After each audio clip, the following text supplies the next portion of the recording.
so I'm doing this for her. Just a acknowledgement of a potential conflict of interest is that I'm involved in video DOT as a commercial interest, and so I'm acknowledging that here. Although none of the research that we're presenting here uses any of that technology or any resources from that company.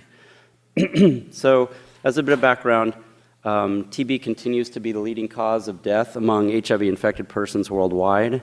And the interesting thing about it is that TB is a highly treatable disease. With antibiotics, it can be treated in over 90% of the cases, although treatment takes a minimum of 6 months and can be very difficult, including the presence of side effects from the medications that makes it difficult for patients to complete their treatment. And therefore, adherence and completion of treatment is critical because it increases survival, it prevents ongoing transmission of TB to others, and it prevents the acquisition of antibiotic resistance. So this study was done in Mexico, and Mexico has approximately almost 200,000 people living with HIV nationwide, and 16% of the deaths, of HIV deaths are due to TB. And Baja California, which is where the study took place, has the highest TB incidence rates in all of Mexico, with approximately 57 per 100,000 inhabitants per year developing TB. And there was approximately 1,500 new TB cases reported in Tijuana in 2016, of which 7% were co-infected with HIV. So directly observed therapy is recommended for TB treatment monitoring globally. It's recommended by the Centers for Disease Control and the World Health Organization and other institutions as a way to ensure that patients are completing their treatment for TB and ultimately being cured. And directly observed therapy is just a simple process of watching patients take each dose of medication. And in the US, we have the resources and a lower number of cases, so we actually send DOT workers to patients' homes or schools or place of work to observe them taking their medication.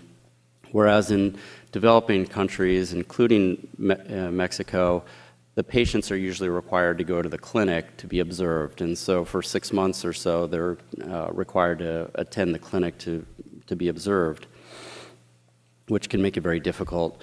But because DOT has been shown to improve treatment outcomes, prevent TB transmission, and inhibits acquired drug resistance, it is highly recommended as the mode of treatment.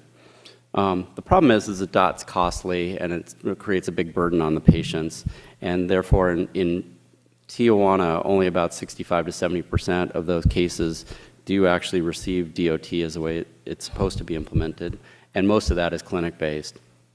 So we've been working on developing a mobile phone application that allows patients to make a video of themselves taking their medications and using this in lieu of the in-person face-to-face DOT. And several studies have been conducted both in the US and abroad looking at whether or not this method of monitoring patients is effective at achieving high levels of adherence and higher levels of patient satisfaction than in-person DOT. However, we haven't really done this study with patients that have HIV, and so the study that was done in Tijuana includes HIV-positive patients. So just to give you a quick overview of what video directly observed therapy is, this method is asynchronous, meaning that the patients are using videos as opposed to a live interaction through Skype or FaceTime or some application like that.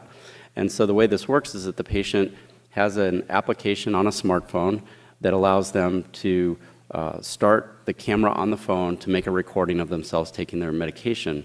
They're instructed on how to do this, so they're given specific instructions on holding up pills, putting them in their mouths, making sure that they stay in frame while they're doing this process, so the person on the other end can see exactly what's taking place. And when they're finished making the recording, they press the stop button and the video gets encrypted and uploaded to a secure server where it sits until a DOT worker has time to come into the office and watch the video. So this might be the next morning or later in the day.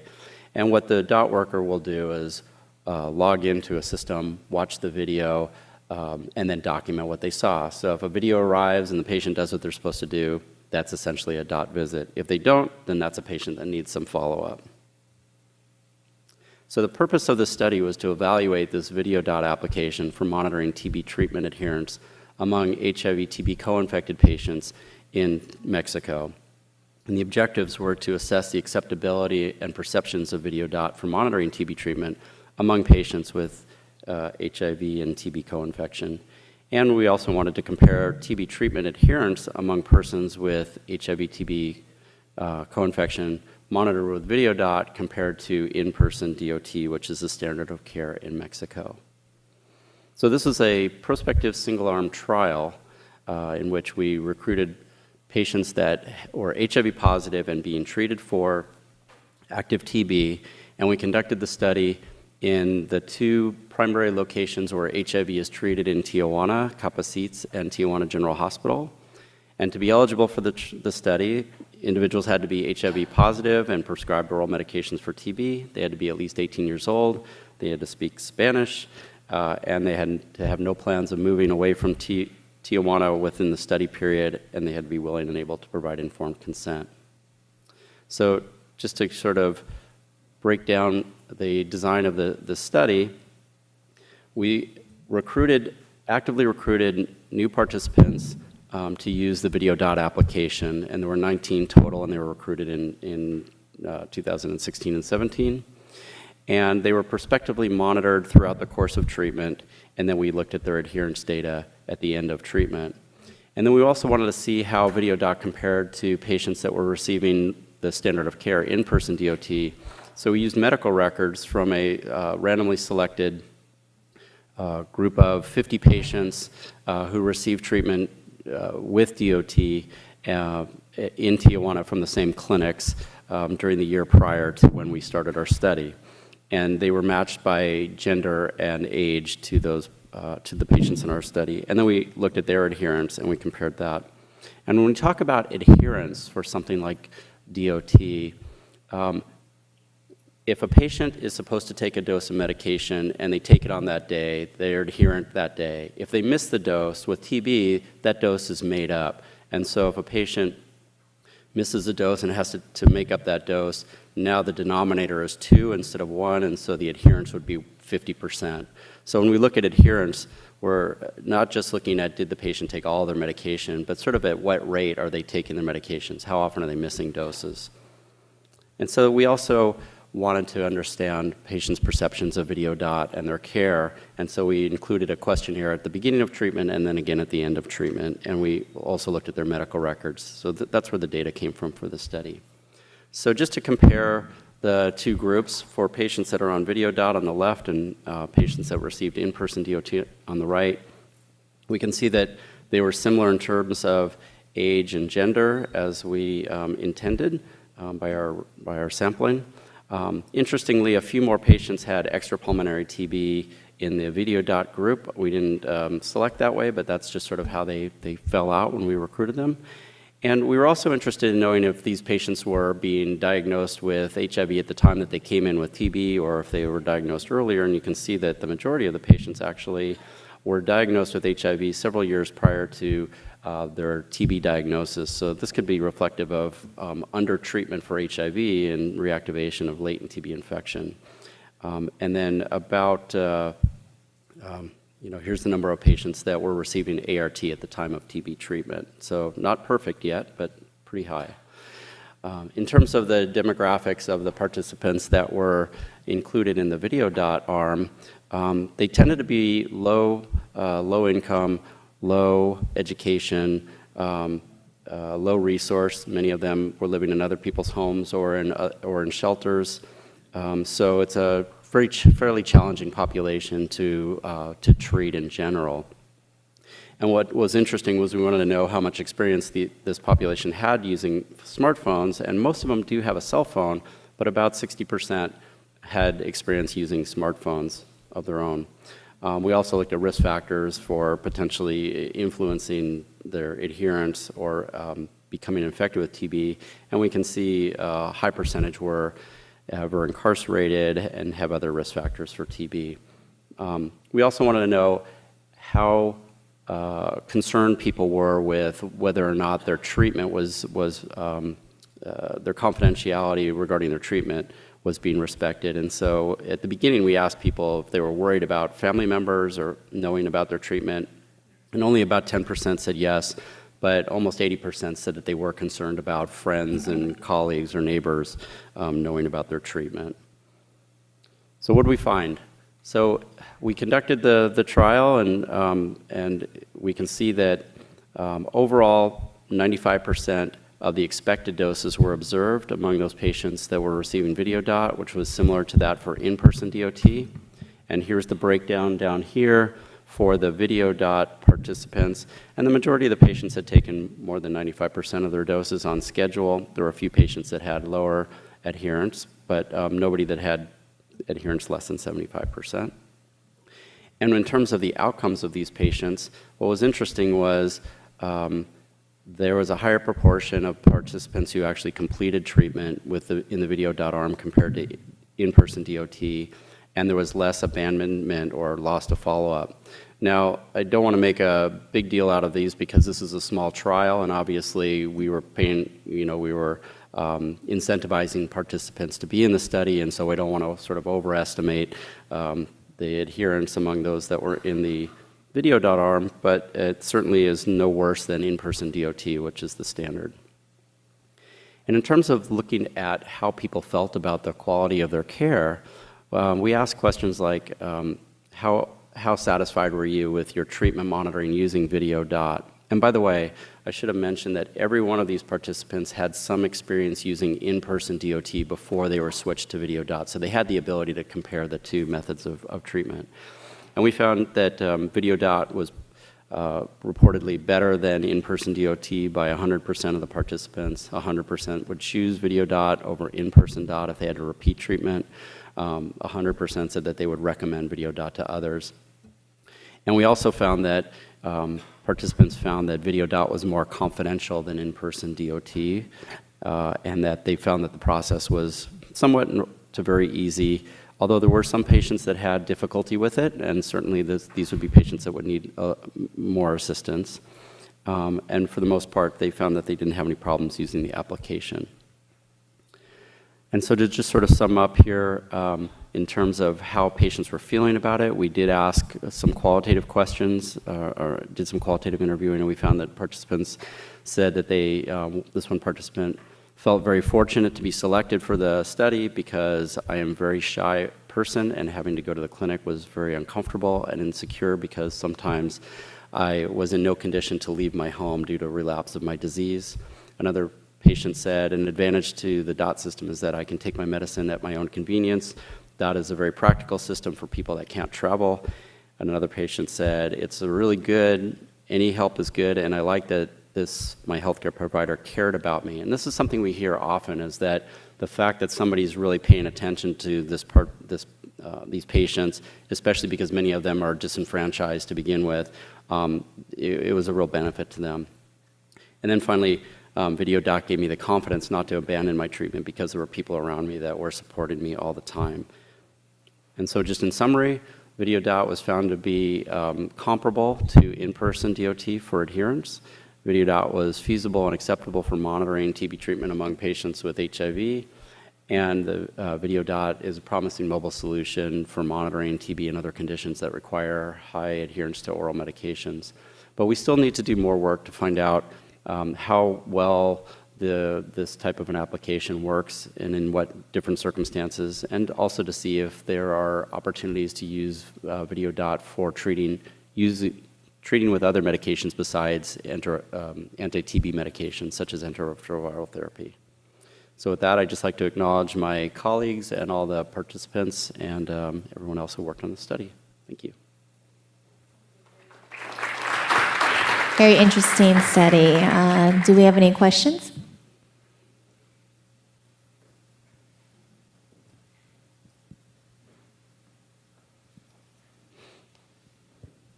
Hi, Rich. Great study, thanks. I'm intrigued by the participant comment about travel. And I was wondering if you could talk a little bit more about, do you have a sense of how far most individuals had to travel for their in-person treatment, and therefore the kind of relative benefits that you could see in terms of not having to travel in Tijuana, and sort of implications in terms of other settings? Yeah, thank you. In this study, we didn't assess those questions specifically, but anecdotally, we know that some patients were taking buses up to 2 hours to get to the clinic. The Capacites clinic is sort of located far outside of town, and it's difficult for patients to get there from where they normally reside or hang out. And so that was a big reason why a lot of patients were missing doses, is because they just decided they either didn't have the bus money to get there, or it was taking too long, or was taking them out of their place where they live, or have their hustle or their work where they're getting money to survive. And so it was a big issue.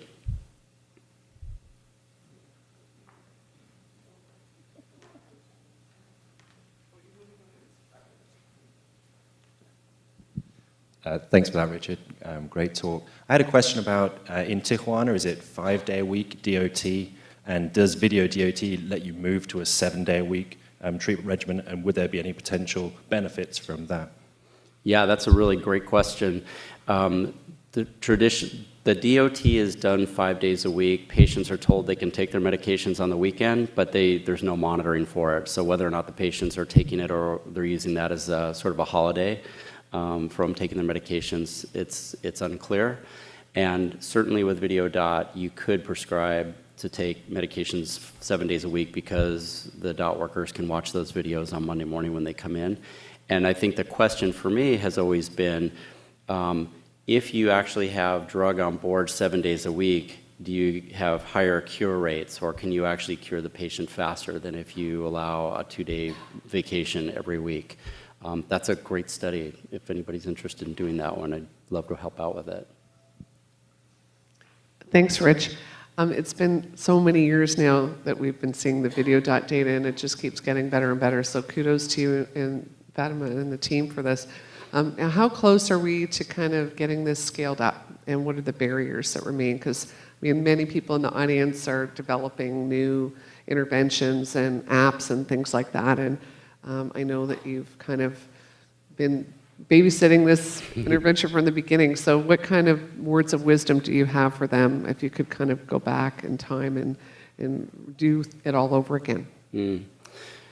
So from the beginning, so a bit of advice for anybody that's thinking about developing an app or any other sort of intervention like this is think about the policy implications from the very beginning. So first thing, get good evidence, because once a health department or a health agency such as the CDC or the WHO gets involved, they're not going to make any policy decisions until they've got hard evidence.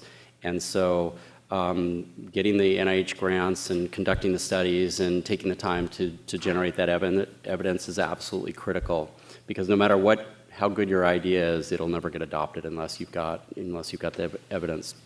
And then in terms of scale up, it has been sort of a big push to sort of continuously present the data, write the papers, get the information out there in the hands of people that need it, and then to implement it in the hands of the people that are actually going to use it. So rather than doing the studies in a laboratory and testing it under unreal situations, develop the technologies and put it in the hands of the people that will really use it. We started this with the help of the San Diego County Health Department, and Susanna wasn't there yet, but she's continuing to provide great advice on this. We went to them from the beginning and said, what's your job that you're doing now, and how can we make your job easier, and what are going to be the strengths and limitations of it, and how can we do it with you? And then once we had the application, we gave it to the health department. We said, okay, you do it. And we did the same thing in health departments in New York and San Francisco and Tijuana and other places, and said, you go ahead and use it, and whatever you find, let us know. And so we learned things in that process about what worked and what didn't, and then we adapted to that. And so with all this experience, we've really sort of hopefully developed something that, on the surface it says, gosh, that makes sense, but now we also have evidence that says, and it really works that way. Any others? I'm interested to know, what have been the differences in implementation in a setting like Tijuana versus ours here in San Diego? One of the big differences is what the comparator is. In San Diego, we have the resources to drive to people's homes every day and watch them take their medication. So it's a community-based, in-person DOT. In Tijuana, it's more clinic-based. And so what we're comparing the application to is different. It's a different environment. So when we ask patients what do they prefer, you get a real difference because they're comparing it to something different.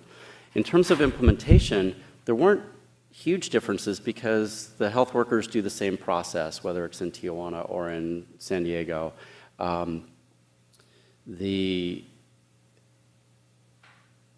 In terms of the patients, though, I think the accessibility to smartphones is different. And if some patients needed to be given phones, and so it was a real benefit to them if the health department gave them a phone that they could use for their DOT, but then it was also a resource that they had available to do other things like contact their doctor or, look up something online that they needed to learn about TB or anything else. I think where we're really going to see some differences is when we start to use this in developing countries where connectivity is really much, much lower and accessibility to smartphones is lower. But the difference between Tijuana and San Diego, I don't think are as huge. Yeah. I'd actually like to know more of what you might have been hearing because that, maybe I'll learn something from that as well. For sure, and I'm sure we can have a longer discussion about this, but one thing that others might be interested in as well. We did have a couple instances recently with our video DOT patients here in San Diego where people didn't want to be on video DOT because they're concerned about internet privacy. I'm guessing that's more of an issue here in the US than in other settings, but did any of the patients in this study express those kind of concerns? Yeah, not in this study, but in our first study that we did in Tijuana, we did have one patient in Tijuana who actually said they were concerned about confidentiality. We had 2 in San Diego out of our 43 patients in San Diego who expressed concerns about confidentiality. And then what we did was we went back and we explained to those patients that the person who's seeing your videos is your DOT worker, and it's, we talked about security. But I think that, when we hear about, every one of these big companies and Facebook being hacked, it's like there is some concern about accessibility on the internet. I guess the question is, if somebody's putting pills in their mouth, is that as, are people as concerned about that as maybe some other things that might be revealed on the internet if it was disclosed? And one of the things that we do when we talk to patients about what they record on the video is we say, if you have problems, don't put that on the video, call your doctor. So don't talk about why you're taking your pills, don't talk about your disease or your diagnosis, just take the pills, and then if you have other condition, other concerns, call your doctor. Thank you. Thank you so much. I just want to thank Drs. Hill, Shambal, and